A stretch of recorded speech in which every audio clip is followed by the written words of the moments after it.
이 시간 우리에게 주시는 하나님의 말씀 마가복음 2장 13절로 17절까지 말씀입니다. 신약성경 56쪽입니다.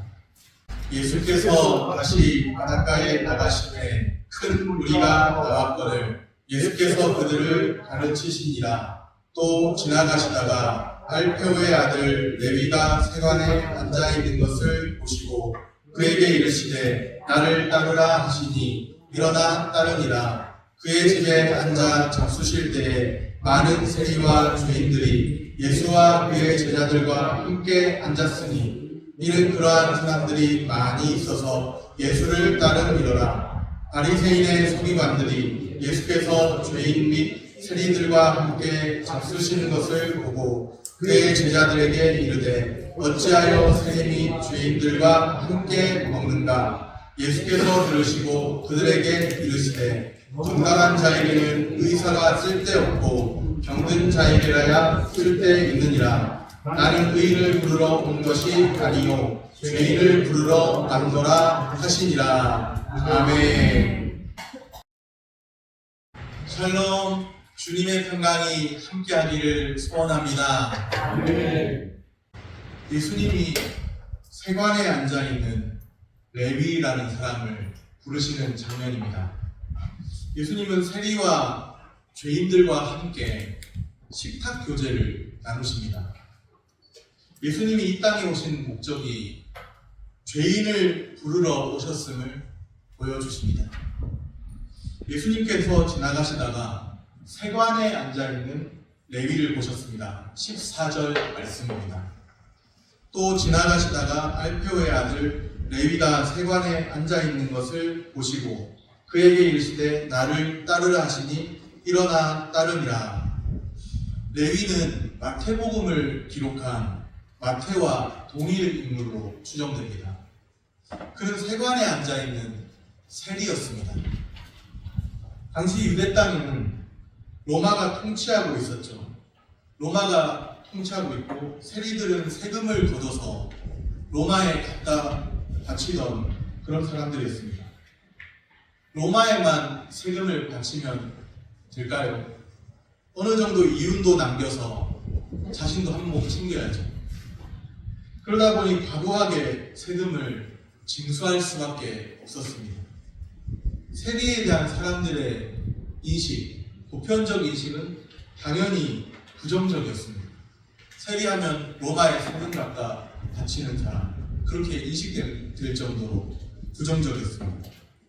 사람들의 인식 속에 세리는 유대민족의 배반자, 매국노였습니다. 한마디로 말해서 세리라고 하는 그 자리 자체가, 세관에 앉아있다고 하는 그 자체가 미움의 대상이었습니다. 사람들도 세리를 싫어했지만 세리도 자신들을 미워하는 사람들 어떻게 생각했을까요? 당연히 똑같이 싫어했겠죠. 세리 레위는 돈이면 다 되는 세상이야. 돈이 전부지. 돈만 있으면 충분하지. 그렇게 스스로 위로했을지 모르겠습니다. 그렇게 마음을 스스로 달래보았지만 여전히 그의 마음에는 돈으로도 채워지지 않는 빈자리가 있었습니다. 우리 사람들 마음속에는 돈으로도 채울 수 없는 그 무엇이 있습니다. 우리 사람들 마음 안에 하나님께서는 영원을 사모하는 마음을 주셨다고 합니다. 내가 이것을 하면 좀 더 인생을 즐겁게 살고 또 이것을 하면 좀 더 나은 삶을 살고 그렇게 생각하지만 이것 저것 그것 또 더 나은 또 다른 무엇을 해본다 해도 내 안에 영원을 사모하는 마음을 다른 그 무엇으로는 채울 수가 없습니다. 우리 안에는 영적인 빈 공간이 있는 겁니다. 하나님으로만 채워져야 될 영적인 빈 공간이 있습니다. 세리 레위도 돈으로 채울 수 없는 그 무엇이 있다는 것을 본인이 알면서도 스스로 돈이면 다 되지, 돈이면 다 되는 세상이야, 그렇게 위로했죠. 그런데도 무언가 마음 한구석에는 허전한 마음, 뭔가 채워지지 않은 마음, 2% 부족한 마음, 2% 부족한 마음도 있고요. 2%뿐이겠습니까? 사실 더 많은 90% 이상 영적인 채워지지 않는 그런 마음이 있었겠죠. 그런데 예수님이 그의 인생에 찾아오셨습니다. 세리 레위가 언제 주님이 내 인생에 찾아왔으면 좋겠다. 예수님의 소문을 들었겠죠. 세리 레위도. 그런데 예수님이 우리 집에 찾아왔으면 좋겠다. 그렇게 하지 않았어요. 그렇게 생각하지 않았는데 예수님이 그냥 일방적으로 찾아오셨습니다. 예수님이 그냥 찾아오셨어요. 우리 집에 오셨으면 좋겠는데 생각하지 않았는데 예수님이 그냥 그의 인생을 다만 불쌍히 여기셔서 일방적으로 찾아오셨어요. 그리고는 찾아오셔서 대뜸 세리 레위를 제자로 부르십니다. 세리 레위를 부르신 이 사건은 상당히 의미심장합니다. 세리와 죄인 묶여서 많이 말씀에 등장하는데요. 세리와 죄인 어떤 사람들인가요? 사람들로부터 소외당한 사람들입니다. 예수님은 소외당한 그를 제자로 부르십니다. 소외당한 사람을 제자로 부르십니다. 소외당한 자라도 주님이 은혜로 부르시면 그는 행복한 사람인 줄로 믿습니다. 아멘. 예수님은 레위처럼 돈 많고 또 능력 있고 자격 있는 사람들을 부르시죠. 맞나요? 아닙니다. 그렇지 않습니다. 오히려 자격 없는 사람,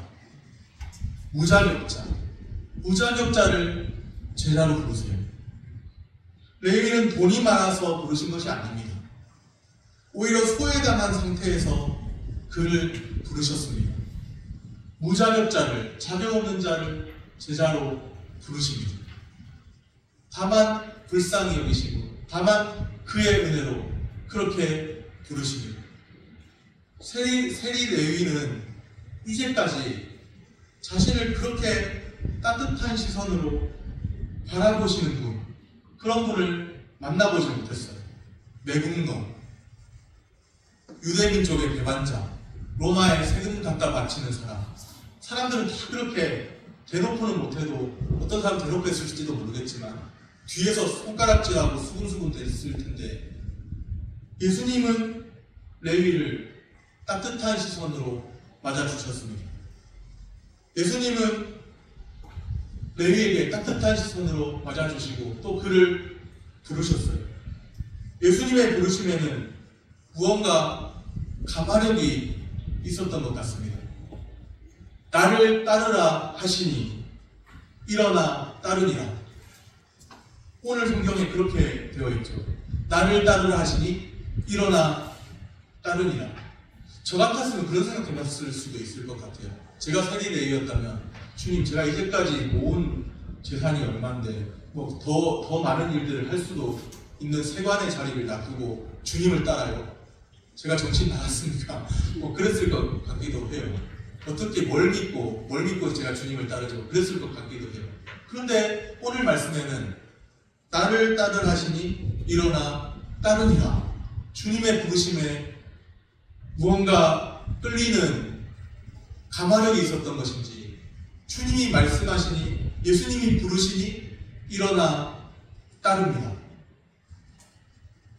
은혜로우신 부르심에 주저하지 않았습니다. 즉시로 응답하며 따랐다는 것이죠. 주님의 부르심을 받은 레위는 이제까지 앉아있던 그 자리, 세관에 앉아있었잖아요. 앉아있던 그 세관에서 일어났습니다. 돈 잘 벌 수 있는 자리, 참 남들이 어떻게 보면 손가락질 하면서도 부러워할 수도 있는 돈 잘 버는 자리, 그런 자리에 앉아있었는데 그 자리에서 일어났습니다. 그는 일어나 주님을 따랐습니다. 오늘 우리가 앉아있는 그 자리는 어떤 자리일까요? 혹시라도 주님이 원하지 않으시는 자리에 머물러 있다면, 나는 주님보다 이것이 좋습니다, 나는 이것이 좋아요 하면서 그 자리 누리고 있는 그런 것이 있다면, 일어나서 주님을 따르는, 주님의 은혜로우신 부르심 앞에 일어나서 주님을 따르는 은혜가 우리에게도 있기를 소원합니다. 부르심을 받은 그 후로 레위의 삶이 달라졌죠. 예수님을 만난 사람들은 삶이 한결같이 달라졌다는 것이, 예수님을 제대로 인격적으로 만난 사람들, 주님의 말씀에 직면하고 예수님을 인격적으로 만난 사람들은 한결같이 삶이 달라졌고 무언가 변화가 일어났다는 것을 성경은 말씀합니다. 레위 그는 자신의 삶에서 포기해야 할 것이 무엇인지 알았습니다. 재정적인 부유함도, 잘나가는 지위마저도 포기했습니다. 오늘 우리는 예수님을 따르기 전에 세관에 앉아있던 레위처럼 살아가고 있지는 않을까요? 사도 바울이 예수 그리스도를 아는 지식이 가장 고상하다는 것을 깨닫고 나서 내가 이전에 알던 모든 것들을 배설물처럼 버리노라 하였는데, 어쩌면 우리는 사도 바울이 배설물처럼 여기는 그런 것들을 끌어안고 살고 있지는 않을까요? 레위가 앉아있던 그 세관에 앉아있는 것처럼 오늘 우리는 주님 외에 다른 것들로 무언가를 채우려고 하는 그 자리에 눌러앉아 있지는 않을까요? 버려야 할 것을 움켜쥔 채 스스로 소외되어 살아가고 있지는 않을까요? 나를 따르라 하시는 주님의 말씀, 지금도 우리 주님은 살아계셔서 우리에게, 우리 한 사람 한 사람에게 말씀하십니다. 주님을 갈망하는 마음으로, 내가 살아계신 하나님을 갈망하나니, 목마른 사슴이 시냇물을 찾기에 갈급한 것처럼 내가 주님을 갈망합니다. 그러면 그렇게 기도하고 그렇게 주님께 아뢰면 살아계신 하나님이 나타나 도우심으로 말미암아 내가 여전히 나의 주 나의 하나님을 찬송하리로다. 시편에 있는 내용이죠. 그렇게 우리 주님은 우리를 도우시고 우리 가운데 역사하십니다. 오늘도 나를 따르라 하시는 주님의 말씀을 들으시기를 바랍니다. 예수님의 말씀을 듣고 레위는 순종했죠. 세관에 앉아있던 그 삶을 고집하지 않았습니다. 이제는 주님을 따르는 삶이에요. 그가 다른 어떤 것들을 한다 할지라도 이제는 주님 안에 사는 것이고 주님을 따르는 삶입니다. 오늘 우리에게도 주님의 말씀을 듣고 순종하며 응답하는 역사가 나타나기를 소원합니다. 주님의 부르심에 응답하여 온전히 주님을 따르는 제자로서의 삶을 살기를 소원합니다. 장면이 바뀌어서 레위의 집입니다. 예수님을 따르기로 결단한 레위가 식사 자리를 마련했습니다. 레위의 집에는 많은 사람이 모여있죠. 어떤 사람들이 모여있나요? 많은 세리와 죄인들, 그렇게 불리는 사람들입니다. 레위 외에도 또 다른 세리가 있었나 봐요. 많은 세리, 그리고 죄인들. 구체적으로 어떤 사람들을 죄인이라 했는지 알 수 없지만 많은 세리와 죄인들로 불리는 사람들이 레위의 집에 모여 있습니다. 아마 식사 초대를 한 것 같아요. 15절 말씀입니다. 그의 집에 앉아 잡수실 때, 예수님이 잡수시는 거죠. 많은 세리와 죄인들이 예수와 그의 제자들과 함께 앉았으니 이는 그러한 사람들이 많이 있어서 예수를 따름이로다. 많은 세리와 죄인들이 예수와 함께 앉았으니, 예수님과 함께 식탁에 겸상하는 은혜, 이 겸상의 은혜를 아십니까? 우리 주 하나님과 겸상의 은혜를 누린다면, 우리 주 하나님과 더불어 먹고 마시며, 내가 문 밖에 서서 두드리노니 누구든지 문을 열면 내가 그에게로 들어가 그로 더불어 먹고 그는 나로 더불어 먹으리라. 겸상의 은혜, 주님과 함께 겸상하는 그 은혜를 아십니까? 예수님이 세리와 죄인들과 함께 앉아 있습니다. 예수님이 그들과 함께 먹고 마십니다. 사람들이 손가락질하고 세리라고 죄인들이라고 손가락질하던 그런 대상. 그런데 예수님이 그들과 함께 먹고 마십니다. 당시 사회에서 세리와 죄인들, 정죄의 대상이었죠. 당시 잘 알려져 있고 백성 중에서 멸시받는 계층에 있는 사람들입니다. 세리와 죄인들은. 그들은 사람다운 대접을 별로 사람들이 저 사람은 사람 같은 사람 냄새나는, 사람 향기 나는 사람이다, 그렇게 생각하지 않은 사람들이었습니다.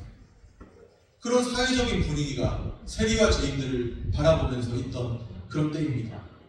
예수님은 세리와 죄인들과 함께 식사까지 하실 정도로 그들과 함께 친밀한 모습을 보이십니다.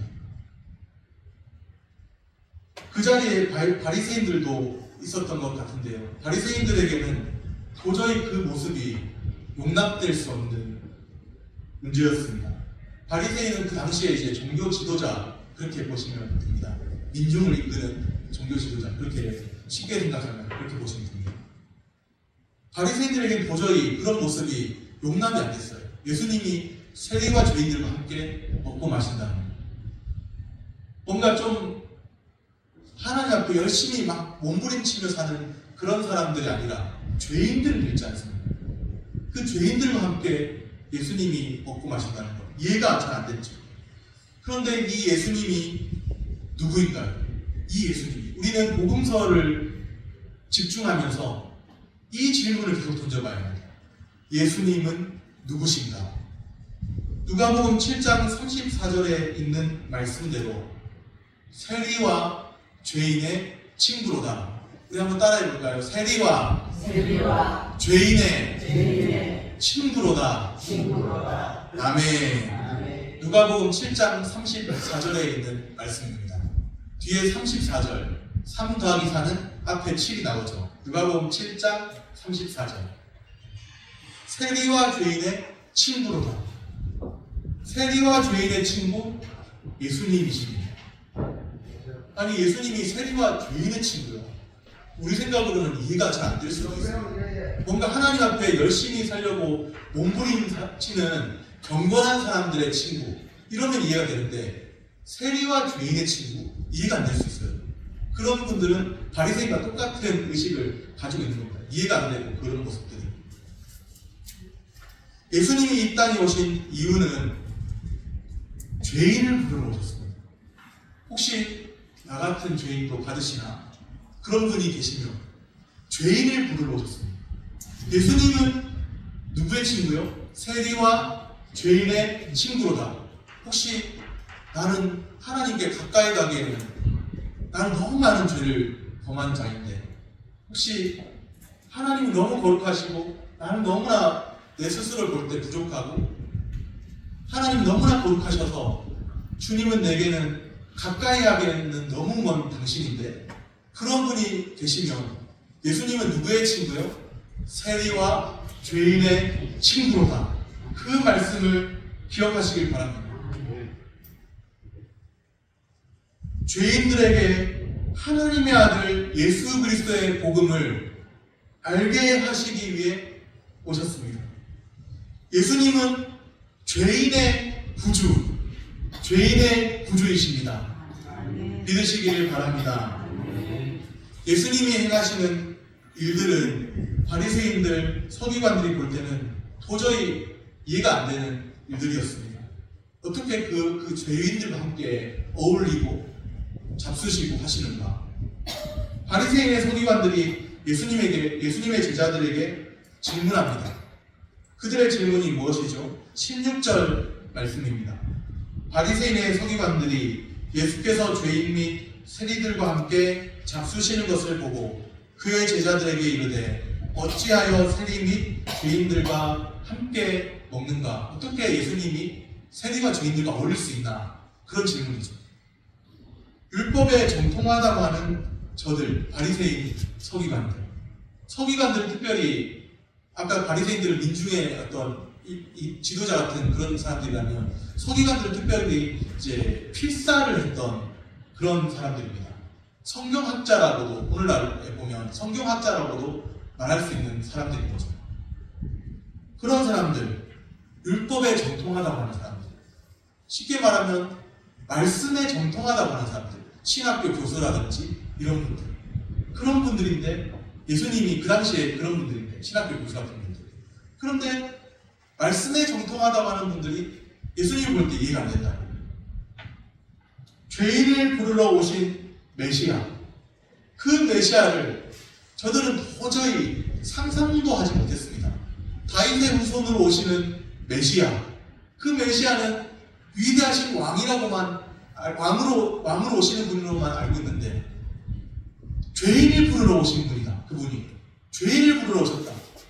그것이 이해가 안 됐다는 거예요. 말씀에 정통하다고 하는 사람들이 그것이 이해가 안 된다. 예수님이 이 땅에 오신 목적은 의인을 부르러 오신 것이 아닙니다. 자격 있고 능력 있고 수준 있는 사람들만 부르러 오신 것이 아니에요. 예수님은 죄인을 부르러 오셨습니다. 예수님이 말씀하십니다.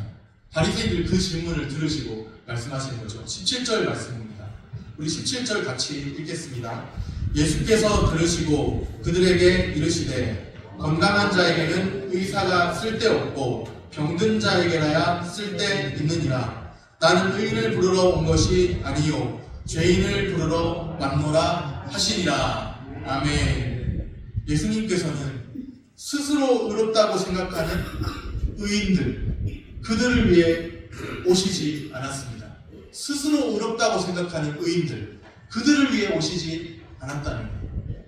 오히려 건강한 자에게는 의사가 쓸데있다 없다? 쓸데없다. 그렇게 말씀하시죠. 의원이 쓸데없는 건강한 자, 누구를 말할까요? 당시에 교만한 종교 지도자들 빗대서 말씀하신 것이죠. 그들은 스스로 건강한 자로 생각했습니다. 우리는 하나님께 11조도 드리고 우리는 일주일에 몇 번씩 금식을 하고 저 죄인들과 같지 아니한 사람, 자신들을 스스로 의롭다고 여기는 그런 사람들, 스스로 건강하다고 여기는 그런 사람에게는 의원이 쓸데없다는 거예요. 그들은 자기 열심으로 똘똘 뭉쳐 있습니다. 잘 들으시길 바랍니다. 교회당 안에도요, 자기 의로 사는 사람, 자기 열심으로 사는 사람이 있을 수가 있어요. 말씀에 정통하다고 스스로 나는 교회 생활 몇십 년 동안 해서요, 나는 말씀 웬만큼은 들어도 어떤 말씀인지 다 알고 그렇게 말씀에 정통하다고 하는 그 사람이 자기 열심에 똘똘 뭉쳐 살 수 있다는 사실입니다.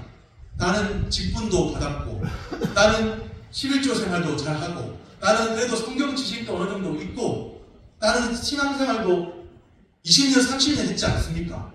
그런데도 불구하고 교회당 안에서조차도 자기 의와 자기 열심에 똘똘 뭉쳐 사는 사람이 있을 수 있다는 사실입니다. 그러나 예수님 따르는 길을 가려면 자기 의, 자기 열심 다 내려놓아야 합니다. 자기 의로, 자기 열심 다 내려놓아야 합니다. 예수님 따르는 길을 가기 원한다면 자신의 의로움으로 구원받지 못해요. 자신의 열심으로 구원받지 못합니다. 자신의 의로움, 자신의 열심 다 내려놓아야 합니다. 교회 생활 20년, 30년 했다는 것, 주님 안에 머물러 있지 않으면 소용없는 거예요. 자기 열심으로 살면 소용없는 거예요. 성경 지식 아무리 많이 알아도 주님 안에 머물러 있지 않으면 자기 열심으로 산다면 소용없는 거예요. 성경 지식 많이 아는데 구원 못 받으면 어떻게 됩니까? 자기 의와 자기 열심으로 똘똘 뭉쳐서 구원 못 받으면 어떻게 돼요? 자기 의, 자기 열심 다 내려놓아야 합니다. 나는 의인을 부르러 온 것이 아니요 죄인을 부르러 왔노라. 주님의 말씀입니다. 누가복음 5장 32절에 보면 예수님이 이렇게 말씀하세요. 내가 의인을 부르러 온 것이 아니요 죄인을 불러 회개시키러 왔노라. 죄인을 불러 뭐 하러 왔다고요? 회개시키러 왔노라. 예수님은 죄인을 불러서 회개시키려고 오셨습니다. 예수님이 이 땅에 오신 목적이 무엇인가요? 죄인을 불러 회개시키러 오셨습니다. 혹시 내가 하나님 앞에 죄인으로 인식이 된다면 죄인을 불러 오신 예수님이시고 죄인을 불러 회개시키러 오신 예수님이십니다. 하나님의 말씀이 선포될 때 제대로 듣고 반응하는 사람은 나는 그래도 구원받기 합당하지. 나는 그래도 신앙생활 오랫동안 했지.